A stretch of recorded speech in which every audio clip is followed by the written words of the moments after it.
Hey guys, it's Jun Loaiza here. Dad Smarter Not Harder. I saw this comment on Twitter that I bookmarked. I wanted to talk to you guys about it. It's by Eric Bandholz. The tweet goes like this. I have one kid who begs me for sauerkraut and one kid who only eats like 10 things. It's a great reminder that your kids are independent people. You can help guide them and create opportunities for them, but at the end of the day, they are responsible for their own choices. And I absolutely loved it because so much of the time, we think that as parents, we're not doing good enough. Oh man, my child isn't sleeping well. Am I doing something wrong? And then you go out there and you try to read every sleeping book and try to resolve it. You try sleep training and all these other things and it doesn't work, or maybe it works. Then you feel like a genius, or maybe you feel dumb because it didn't work. And ultimately it's like, no, your child just doesn't sleep well. They just don't sleep throughout the night. That's just who they are. Just reminds me of this. Or then you're thinking, oh, I want my child to eat broccoli like my neighbor's child. They love vegetables. Oh my God, they eat vegetables all day. And absolutely, our parenting style and what we eat at home is going to influence that. But at the same time, in the same household, one child's going to love vegetables. The other child is just going to want to eat bread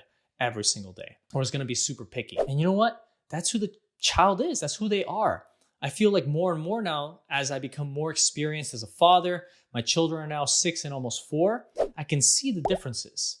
I can see it so innately that our nature, our DNA influences our behavior so much. And this got me thinking about this great book called Siblings Without Rivalry. There's a quote in the book that I love, and I want to share it with you right now. It says, "To be loved equally," I continued, "is somehow to be loved less. To be loved uniquely for one's own special self is to be loved as much as we need to be loved." And I think that quote was so special to me. So many of us tell our children, oh, I love you just as much as the other person. I love you both equally. And to a person receiving that, you don't feel the love. It's like, oh, how could you love me equally? You have to love one more than the other. I mean, we don't say this, but let's say your wife asks you, who do you love more, me or your mom, right? It's like, oh, I love you more. But it's really not about loving one more than the other. You love somebody differently. You love somebody in their own unique way. Anyways, this quote reminded me when I read Eric's tweet, or now X, I guess it's called, because some children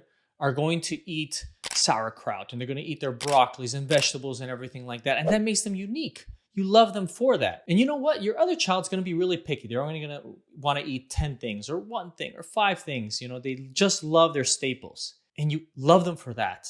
They're unique in that way because you know what? They know what they like. Let them love what they like. So that's what I want to share with you today, that each child is their own human being.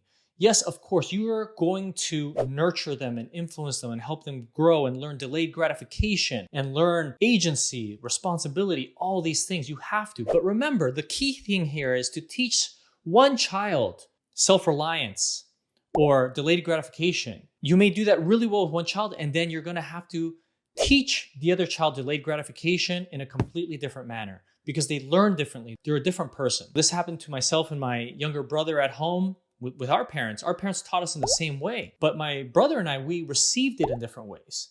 I asked my mom, hey, do you notice Juniper and Kimbo are so different? My brother and I are so different too. And I help her realize you can't just teach Juniper and Kimball in the same way or treat them the same way.